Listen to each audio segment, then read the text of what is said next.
Good morning, dear students. As in the previous videos, we have started with the chemical properties of haloalkanes, and last to last video I have told you a list in which we have divided the chemical properties into four types. The first one is the nucleophilic substitution reaction, the second one is the elimination reaction, the third one is the reaction with metal, and the fourth one is the reduction reaction. And in these last two videos we have studied about the mechanism of nucleophilic substitution reaction, and we have studied different nucleophilic substitution reactions. I hope you must have understood them and you have practiced for them also. So let's see now the next category for the chemical properties, that is the elimination reaction. In the elimination reaction we are to do only one reaction, means we are to do the reaction with one reagent only, that is KOH alcoholic. So this elimination reaction is also known as the beta elimination reaction. Why it is so, I'll tell you just now. And that is also known as the dehydrohalogenation reaction. D means elimination, hydro means hydrogen, dehydrohalogen यानी halogen, यानी hydrogen और halogen का elimination करना किसमें से, alkyl halide में से. क्यों? क्योंकि हम स्टडी किसकी कर रहे हैं, हेलो एल्केन्स की. सो एल्काइल हैलाइड में से हाइड्रोजन और हेलोजन का एलिमिनेशन क्या कहलाता है, डीहाइड्रोहैलोजनेशन कहलाता है. And for that we do the reaction of alkyl halide with KOH alcoholic. Let's see. In the nucleophilic substitution reaction, the first reagent that we have discussed is KOH or AgOH or NaOH, but that was aqueous. Now we have to take the alcoholic KOH, which is quite heavier than that of aqueous KOH or NaOH. यानी यहाँ पे जो हमें KOH लेना है वो concentrated alcoholic KOH लेना है. So what will happen? What we have to do is minus HX, यानी हाइड्रोजन और हेलोजन का एलिमिनेशन करना है. Now let's see. I have taken the example of ethyl bromide. मैंने इथाइल ब्रोमाइड का example लिया है और इस इथाइल ब्रोमाइड का फॉर्मूला क्या होता है, that is CH3CH2Br. इसको मैंने कुछ इस टाइप से लिख दिया जिसमें मुझे कार्बन की चारों वैलेंसीज दिखाई दे रही हैं. एक कार्बन पर 3 हाइड्रोजन है यानी CH3, एक कार्बन पर 1 हाइड्रोजन, दूसरा हाइड्रोजन और तीसरा क्या है, Br है. So what I am to do is minus HX. KOH की प्रेजेंस में ये क्या हो जाता है, K और Br रिएक्ट करके KBr फॉर्म कर लेते हैं और ये H और OH रिएक्ट करके वाटर एलिमिनेट कर देता है. Now what we have to notice is कि हमें जो हाइड्रोजन एलिमिनेट करना है वो कौन सा एलिमिनेट करना है, यानी वो सेम कार्बन से करना है क्या या एडजेसेंट कार्बन से करना है. Which hydrogen is to be eliminated during the reaction. सो इसके लिए ध्यान रखना है आपको, you are to do the beta elimination. Beta elimination इसका नाम क्यों दिया, just because we are to eliminate the hydrogen from the beta carbon atom. Now let's see, this is the alpha carbon atom. हम लोगों ने starting में पढ़ा था क्लासिफिकेशन के टाइम पे. अल्फा कार्बन कौन सा होता है, जिस पर ग्रुप जुड़ा होता है, और ग्रुप से जुड़े कार्बन का एडजेसेंट कार्बन कौन सा कहलाता है, बीटा कार्बन कहलाता है. तो यानी मुझे क्या करना है, हाइड्रोजन को एलिमिनेट करना है बीटा कार्बन से. अब जब H और Br दोनों कार्बन से निकल जाएंगे तो एक एक वैलेंसी फ्री हो जाएगी और ये दोनों वैलेंसीज आपस में क्या बना लेंगी, शेयरिंग ऑफ इलेक्ट्रॉन के थ्रू डबल बॉन्ड फॉर्म करेंगी. So we would be getting alkene, यानी ये बेसिकली एल्कीन का प्रिपरेशन मेथड है that we have studied in class 11th also. So we are getting alkene, water and potassium bromide by the reaction. Now the question arises कि KOH से हमने वहां भी reaction की थी, KOH से यहाँ भी रिएक्शन कर रहे हैं, बट वहां पर सब्स्टिट्यूशन दिखा रहे थे, यहाँ elimination. So how to decide that कि एलिमिनेशन होगा या सब्स्टिट्यूशन होगा. For that what we have to remember is कि अगर हमारा अटैकिंग रिएजेंट हैवी होता है इन तो हमें क्या करना होता है, एलिमिनेशन ओवर सब्स्टिट्यूशन. ठीक है, उस केस में भी OH था, वो एक न्यूक्लियोफाइल की तरह काम कर रहा था. यहाँ OH एक बेस की तरह काम करेगा क्योंकि एल्कोहलिक KOH लेने की वजह से एक्वस की कंपैरिजन में ये क्या हो गया, हैवी हो गया. और जैसे ही हम कोई बल्कि या हैवी ग्रुप ले लेते हैं तो जो हमारा न्यूक्लियोफाइल होता है वो एक बेस की तरह रिएक्ट करने लगता है. और बेस का काम क्या होता है, बेस यानी अगर मैं यहाँ OH मान के चल रही हूँ तो वो H को अपनी तरफ खींचता है, यानी प्रोटॉन को अपनी तरफ खींचता है, and it eliminate water. In that case we didn't eliminate water, तो यहाँ पर क्या हो जाता है, वाटर एलिमिनेट हो जाता है। एंड वी नो कि जो हमारा Br है या जो भी हेलोजन ग्रुप है उसकी टेंडेंसी क्या होती है, इलेक्ट्रोपॉजिटिव के साथ अट्रैक्ट होने की, तो K के साथ अट्रैक्ट होकर वो KBr फॉर्म करता है। So that is the mechanism behind it, nothing else. हमें यहाँ क्या करना है, Br जो है पहले से ही यहाँ पर हाईली इलेक्ट्रोनेगेटिव है, तो ये क्या करेगा, जैसे ही हमारा H एलिमिनेट होगा किसी बेस की प्रेजेंस में, तो H के एलिमिनेट होते ही ये बॉन्ड ऑलरेडी हमारा वीक था, Br अपने इलेक्ट्रॉन्स को लेकर चला जाएगा, किसके साथ जाएगा, in this case K will be there, so KBr के साथ चला जाएगा। नाउ लेट्स सी, यहाँ कोई प्रॉब्लम नहीं है, मैंने एल्कीन फॉर्म कर दिया बीटा एलिमिनेशन करके, बट द प्रॉब्लम अराइजेस जब मेरे पास एक से ज्यादा बीटा कार्बन एटम या एक से ज्यादा बीटा हाइड्रोजन होगी। So let's see another example. यहाँ पे मैंने आपका क्या एग्जांपल लिया है, 1 2 3 4। I have taken the example of 2-bromo butane. जब हम 2-bromo ब्यूटेन के साथ KOH अल्कोहलिक का रिएक्शन करते हैं तो रिएक्शन बिल्कुल इसी तरीके से होगी, यानी एल्कीन बनेगा, साइड प्रोडक्ट में हमारा KBr फॉर्म होगा और वाटर एलिमिनेट होना चाहिए। नाउ द क्वेश्चन अराइजेस, अगर मेरा अल्फा हाइड्रोजन ये है, सॉरी अल्फा कार्बन ये वाला है, क्योंकि इससे ग्रुप जुड़ा हुआ है, अगर अल्फा कार्बन ये वाला है तो बीटा कार्बन कौन सा होगा, ये भी बीटा कार्बन होगा, और इसके एडजेसेंट ये भी बीटा है तो ये भी बीटा कार्बन होगा। It means there are two possibilities, दो पॉसिबिलिटी हैं, अगर मैं इसका हाइड्रोजन एलिमिनेट करूं तब और एक इसका हाइड्रोजन एलिमिनेट करूं तब। So what would be the product, one by one check कर लेते हैं।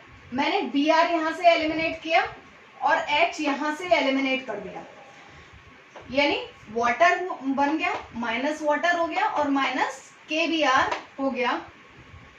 सो व्हाट हैपन, यहाँ पर वैलेंसी फ्री हुई, ये वैलेंसी फ्री हुई और बन गया यहाँ पर डबल बॉन्ड। लेट्स सी 1 2 3 4, यानी ब्यूट 1 इन क्या फॉर्म हुआ, ब्यूट 1 इन फॉर्म हो गया। लेकिन अगर मैं इस हाइड्रोजन को एलिमिनेट ना करके अब इस हाइड्रोजन को एलिमिनेट करती हूँ तो वैलेंसी इस वाले कार्बन पर फ्री होगी और बॉन्ड यहाँ पर बनेगा। इसका मतलब हमारा जो प्रोडक्ट बनेगा वो होगा but 2 ene. Now what we are to decide कि हमारा प्रोडक्ट होना क्या चाहिए, ब्यूट 1 इन होना चाहिए या ब्यूट 2 इन होना चाहिए। So in the case we are to follow the Saytzeff rule, that is what Saytzeff rule क्या कहता है, हमारे सेडजेफ रूल के अकॉर्डिंग आपका आपका वो बीटा हाइड्रोजन एलिमिनेट होता है जिससे आपका मोर सब्स्टिट्यूटेड एल्कीन फॉर्म हो, जिससे क्या होता है आपका मोर सब्स्टिट्यूटेड एल्कीन फॉर्म होता है। या आप ऐसा कह सकते हैं कि आपको उस कार्बन से हाइड्रोजन को एलिमिनेट करना है, अगर हमारे पास 2 बीटा कार्बन है तो उस कार्बन से हाइड्रोजन को एलिमिनेट करना है जिस कार्बन पर नंबर ऑफ हाइड्रोजन कम हो। लेट्स सी, इस वाले कार्बन पर 3 हाइड्रोजन है और इस वाले कार्बन पर 2 हाइड्रोजन है, तो हम किसको एलिमिनेट करेंगे, जिस पर कम हाइड्रोजन है। तो अगर हम इसको एलिमिनेट करते हैं तो हमारा क्या बन जाएगा, ब्यूट 2 इन फॉर्म हो जाएगा। या दूसरा तरीका क्या है, वो हमें हाइड्रोजन एलिमिनेट करना है जिससे हमारा मोर सब्स्टिट्यूटेड प्रोडक्ट बने, ठीक है। यानी ये कार्बन हम अगर देख रहे हैं तो इस कार्बन पर भी एक CH3 ग्रुप है, इस कार्बन पर भी एक CH3 ग्रुप है, जबकि अगर इसको अगर हम ध्यान में दे रहे हैं, ब्यूट 1 इन अगर हम प्रोडक्ट बना रहे हैं तो ये सब्स्टिट्यूटेड है ही नहीं, केवल कार्बन पे 2 हाइड्रोजन है और इस वाले कार्बन पर एक ही हाइड्रोजन है। So we are to make the more substituted product, that is the Saytzeff rule. Otherwise आप कॉमनली याद कीजिए, जैसे मार्कोनिकॉफ रूल को याद करते हैं उसी तरीके से, जिस पर लेस हाइड्रोजन होते हैं उस बीटा कार्बन से हाइड्रोजन को आपको एलिमिनेट करना है। तो what we are to do, we are to follow the Saytzeff rule. Saytzeff rule लिख लेंगे आप कॉपी में अपनी। आफ्टरवर्ड अब हम यहाँ क्या देख रहे हैं कि ब्यूट 2 इन बना और ब्यूट 1 इन बना।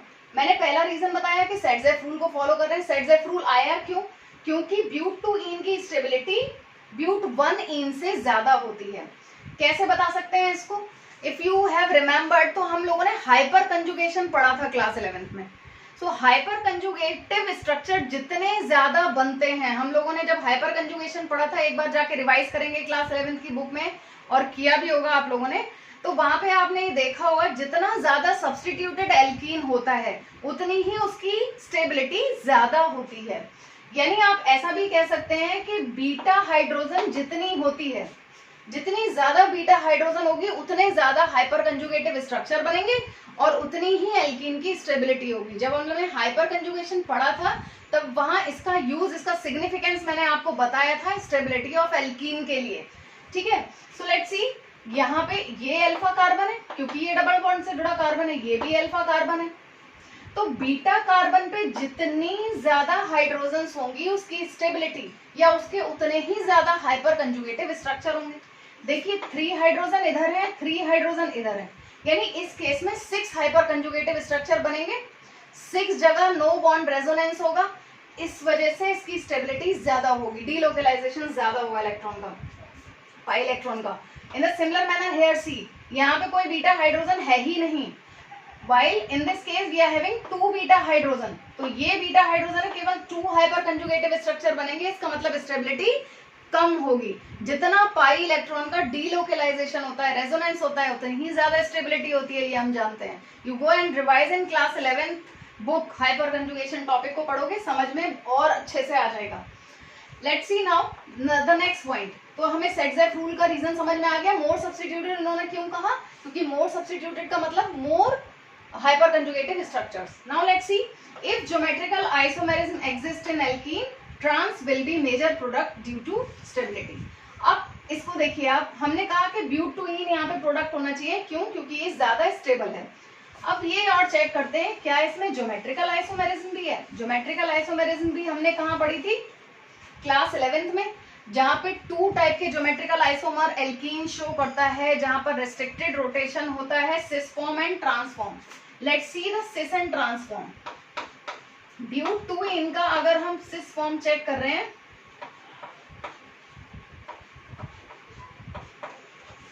और अगर हमें ट्रांसफॉर्म देखना है तो वो कैसा होगा,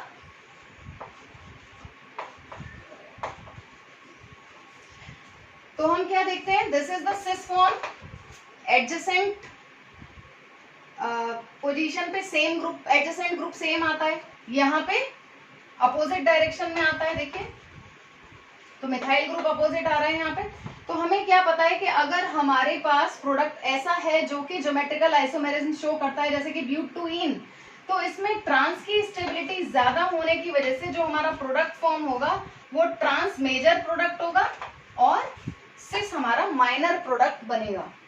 ठीक है, so why trans is more stable, ये भी 11th क्लास में पढ़ा हुआ था स्टेबिलिटी के बेसिस पे, क्योंकि जब यहाँ पर 2 बल्कि ग्रुप्स एक ही डायरेक्शन में आ जाते हैं तो स्टेरिक हिंड्रेंस होता है, और स्टेरिक हिंड्रेंस होने की वजह से रिएक्टिविटी ज्यादा होती है, स्टेबिलिटी कम होती है, जबकि ये एक दूसरे को बैलेंस कर लेते हैं क्योंकि अपोजिट डायरेक्शन में है बल्कि groups, so they counter balance each other and that's why the reactivity is less and stability is more in case of trans-butene. So ये हो गया हमारा पहला पॉइंट, सेट्जेफ रूल। दूसरा ज्योमेट्रिकल आइसोमेरिज्म है तो स्टेबिलिटी ट्रांस की ज्यादा होने की वजह से मेजर प्रोडक्ट ट्रांस बनेगा। The next is ease of dehydrohallucination is 3 degree greater than 2 degree greater than 1 degree. यानी अगर मैं 3 आपको ऐसे एग्जांपल दे दूं जिसमें एक में 3 डिग्री एल्काइल हैलाइड ले लूं, एक में 2 डिग्री और एक में 1 डिग्री, तो हमारा ईज ऑफ डीहाइड्रोहेलोजिनेशन क्या होगा, that would be 3 degree 2 degree 1 degree.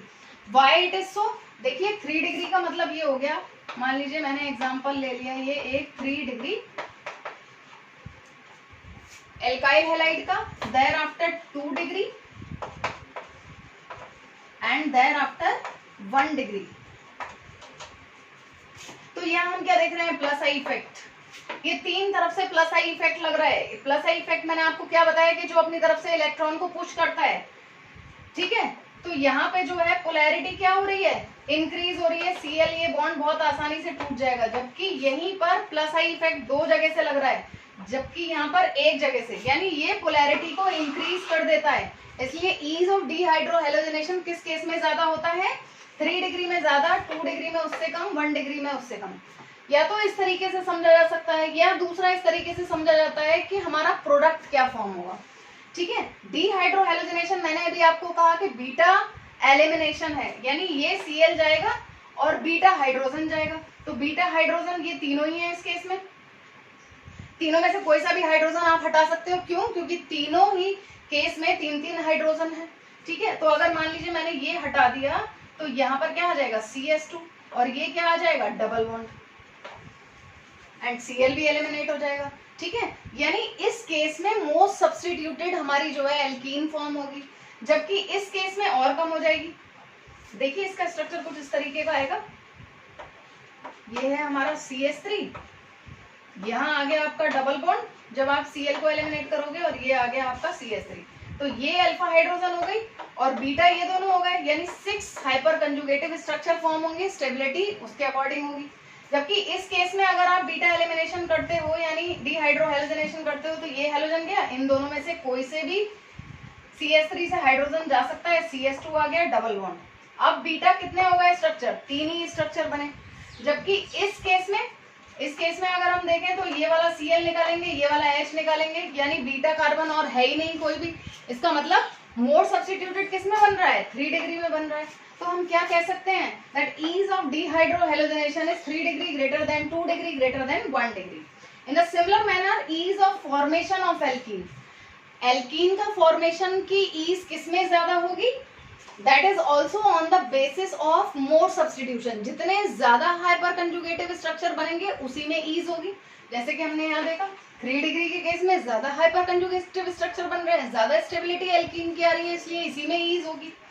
तो हम इसको इस तरीके से कह सकते हैं, मैंने जैसे ले लिया एल्कीन, एल्कीन में जितना ज्यादा आप सब्स्टिट्यूशन करते जाओगे, यानी आपने दोनों H हटा के दोनों की जगह R2 लिख दिया, दोनों की जगह R2 की जगह अगर मैं CS3 मेंशन कर दूं सपोज यहाँ पे, यानी यहाँ पे भी 2 CS3 ग्रुप और यहाँ पे भी 2 CS3 ग्रुप, देखिए तो स्टेबिलिटी देखेंगे इसका, ease of formation of alkene को स्टेबिलिटी से ही देखेंगे ना, तो हाइपर कंजुगेटिव स्ट्रक्चर 3 इसकी वजह से बनेंगे क्योंकि बीटा कार्बन है, ये भी बीटा है, ये भी बीटा है, ये भी, यानी 12 बन रहे हैं। देखिए 3, 6, 9, 12।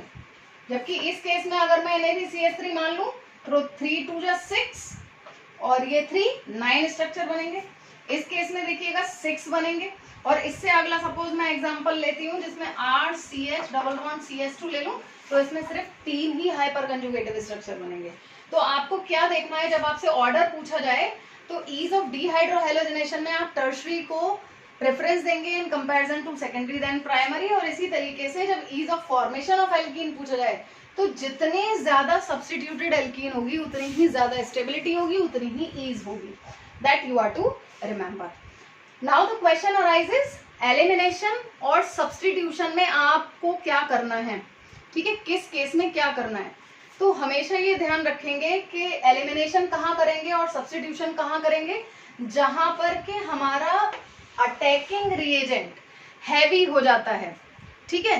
जैसे कि मान लो मैं अगर आपसे कहूं OC2H5 का अटैक दिखा रहे हैं हम, तो OC2H5 आयन क्या है, एक न्यूक्लियोफाइल है, और मैंने दूसरा दिखा दिया CS3 CS3 CS3 CO, ये टर्शरी दिखा दिया, ठीक है। और ये कौन है, हमारा प्राइमरी है अटैकिंग रिएजेंट, दोनों ही न्यूक्लियोफाइल हैं, लेकिन ये बल्की ग्रुप है। जब बल्की ग्रुप अटैक करता है तो सब्स्टिट्यूशन नहीं होता, एलिमिनेशन होता है। और जिस समय हमारा ग्रुप जो है बल्की नहीं होता, ठीक है, हैवी नहीं होता, उस समय क्या होता है, सब्स्टिट्यूशन प्रेफर करते हैं। ओके, नाउ लेट्स सी, हम नेक्स्ट ग्रुप पर आ जाते हैं, that is I think you must have taken the screenshot, इसका ले लिया होगा आपने स्क्रीनशॉट, समझ में आ गया होगा। अब नेक्स्ट ग्रुप की तरफ चलते हैं। देखिए जैसे कि हमने डिस्कस किया था उस दिन, ए था हमारा न्यूक्लियोफिलिक सब्स्टिट्यूशन, बी हमारा एलिमिनेशन है, सी हमारा क्या है, रिएक्शन विद मेटल। सब रिएक्शन हम लोगों ने ऑलमोस्ट पढ़ रखी है क्लास 11th में। देखिए पहली वुड्स रिएक्शन, वुड्स रिएक्शन क्या होती थी, वुड्स रिएक्शन में हम हायर एल्केन फॉर्म करते थे। जैसे कि मैंने ले लिया C2H5Br that reacts with sodium in presence of dry ether। Dry ether की प्रेजेंस में क्या होता था, 2NaBr would be eliminated और हमें हायर एल्केन मिल जाता था, ठीक है। इस रिएक्शन को हम प्रेफर करते थे even number of carbon atom वाले केस में, क्योंकि जो even number of carbon atom हम लेते थे उसके डबल कार्बन वाला हमारा एल्केन फॉर्म होता था। इवन ऑड भी अगर मान लीजिए ले रहे हैं CH3Br सपोज मैंने ले लिया, कहने का मतलब मेरा ये है कि इवन नंबर ऑफ कार्बन वाला एल्केन इस केस में फॉर्म हो जाता था। CH3Br अगर आप ले लेंगे तो 2 ये लेंगे, 2 Na ले लेंगे, ड्राई ईथर का प्रेजेंस लेंगे, ठीक है, ड्राई ईथर का प्रेजेंस लेके आपको C2H6 मिलेगा और NaBr फॉर्म हो जाएगा। बट इस केस में मैंने एक चीज बताई थी आपको क्लास 11th में भी कि आप 2 डिफरेंट एल्काइल का मिक्सचर नहीं लें इस केस में, क्योंकि अगर 2 डिफरेंट एल्काइल अगर आप लेते हैं तो आपको मिक्सचर ऑफ हायर एल्केन मिलता है जिनको सेपरेट आउट करना इजी नहीं है। That's why we are to take a similar type of haloalkane और उसका सोडियम से ड्राई ईथर की प्रेजेंस में रिएक्शन कराते हैं। ड्राई ईथर की प्रेजेंस क्यों लेते हैं? क्योंकि सोडियम हाईली रिएक्टिव है। अगर मैं सॉल्वेंट में कोई और पोलर कंपोनेंट ले लेती हूँ, जैसे वाटर ले लूंगी, तो वो क्या करेगा, इससे रिएक्ट कर जाएगा और रिएक्ट करके जो हमारा प्रोडक्ट है वो हमें हायर एल्केन नहीं मिल पाएगा।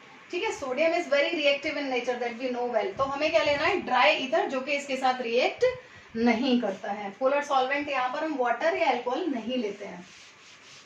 Now let's see the next one, that is Wurtz Fittig reaction. Wurtz Fittig reaction में हमें क्या लेना होता है, जैसे इसमें हमने एल्काइल हैलाइड लिया था तो उस केस में alkyl halide plus 1 aryl halide और ड्राई ईथर विद सोडियम। तो रिएक्शन क्या हो गई हमारी, C2H5Br सपोज हमने लिया, या CH3Br ले लेते हैं, आपका जाना पहचाना कंपोनेंट बनेगा। सोडियम प्लस 1 एराइल हैलाइड का मतलब मैंने क्या ले लिया, ब्रोमो बेंजीन। ठीक है, सो ब्रोमो बेंजीन ले लिया तो यहाँ पे क्या बन जाएगा, 2NaBr फॉर्म हो जाएगा and we would be getting toluene. तो ये इसके लिए आप क्या लोगे, ड्राई ईथर का प्रेजेंस ले लोगे। So like that Wurtz reaction में क्या होगा, एल्काइल हैलाइड और सोडियम ईथर से रिएक्शन होगी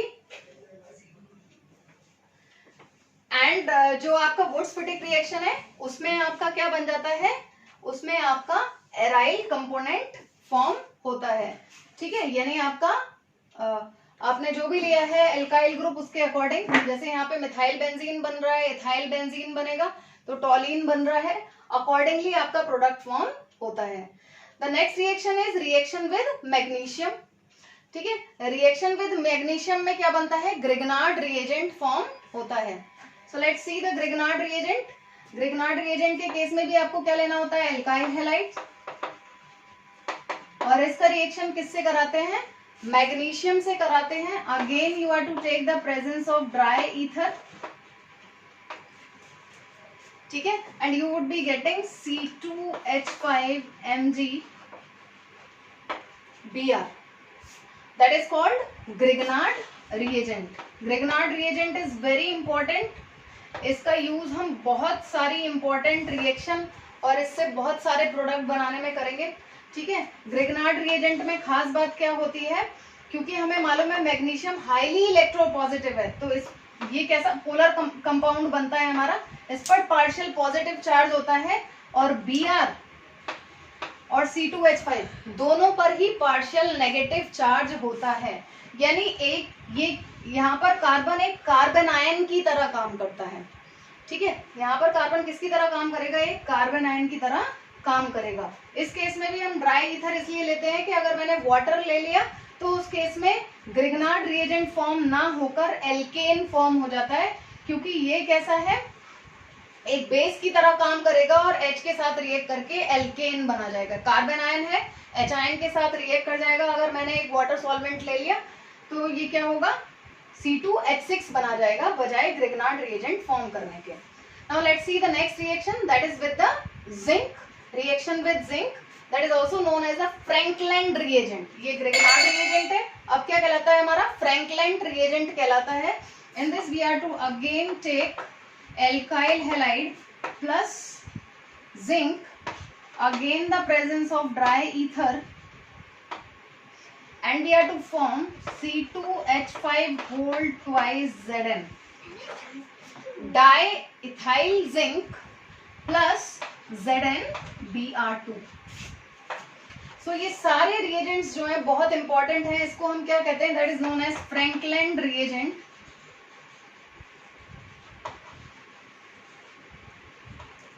वुड्स ऑफ वुड्स फिटिंग आप अच्छे से जानते हैं, और ग्रिग्नार्ड रिएजेंट से आप बहुत सारी रिएक्शंस आगे पढ़ेंगे। फ्रैंकलैंड भी देख लीजिए, दैट इज डाइएथाइल जिंक यहाँ पर फॉर्म हो जाता है, जो फर्दर आगे बहुत सारी रिएक्शंस सॉल्व करने में हमारी हेल्प करता है। So that is the reaction with metal.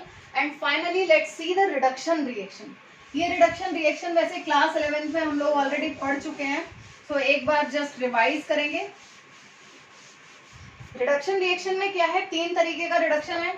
Hydrogen के साथ आप रिडक्शन कर सकते हैं, नेसेंट हाइड्रोजन के साथ रिडक्शन कर सकते हैं, और तीसरा हमारा हाइड्रोजन आयोडाइड और रेड पी की प्रेजेंस में रिएक्शन कर सकते हैं। सो लेट्स सी, आप कोई सा भी ले सकते हैं एल्काइल हैलाइड, जब ये हाइड्रोजन के साथ in presence of nickel, platinum और पैलेडियम 473 केल्विन से 523 केल्विन पर रिएक्ट करता है, हीट किया जाता है। So what will happen, 1H, hydrogen को इस तरीके से लिख सकती हूँ मैं, तो HBr एलिमिनेट हो जाएगा और ये C2H5H के साथ बॉन्ड बनाएगा, यानी इसका रिडक्शन हो जाएगा C2H6 plus HBr would be eliminated. In the similar manner ये हाइड्रोजन से रिडक्शन देखा हमने, ठीक है। Now let's C with the nascent hydrogen. Nascent hydrogen के लिए नंबर ऑफ रिड्यूसिंग एजेंट्स का आप यूज कर सकते हो, जैसे कि जिंक, कॉपर, अल्कोहल का यूज किया जा सकता है, SnHCl का यूज किया जा सकता है, लिथियम एल्यूमिनियम हाइड्राइड का यूज किया जा सकता है, ठीक है, सोडियम अल्कोहल का यूज किया जा सकता है, जिंक अमलगम का यूज किया जा सकता है। तो number of reducing agent you can take to form nascent hydrogen, और नेसेंट हाइड्रोजन का काम भी क्या होगा, एक H और Br मिलके HBr बनाएगा और हमारा एल्केन फॉर्म हो जाएगा सेम कार्बन वाला, ठीक है। तो ये हमारा यूज आएगा जब हमें इंटर कन्वर्जन करना होगा। इन द सिमिलर मैनर तीसरे तरीके का हमने देखा HI रेड पी से, हाइड्रोजन आयोडाइड लिया हमने, रेड पी की प्रेजेंस ले ली, क्या होगा हमारा, इस केस में 2HI आप लेंगे, ध्यान रखेंगे, एक H और Br रिएक्ट करके HBr फॉर्म करेगा प्लस I2 बनाएगा, ठीक है। ये क्या हुआ, इसने अपना ऑक्सीडेशन कर लिया I2 के फॉर्म में, और हमारा C2H6 फॉर्म हो जाता है। So like this, these are the 3 reduction reactions, and here we have finished with the chemical properties of haloalkanes. तो हमने 4 categories पढ़ी, nucleophilic substitution, elimination, thereafter metals के साथ रिएक्शन, मेटल के साथ रिएक्शन हमारी फर्दर आगे की रिएक्शंस के लिए इंपॉर्टेंट है, and last one is the reduction reaction. So do practice for that. Thank you.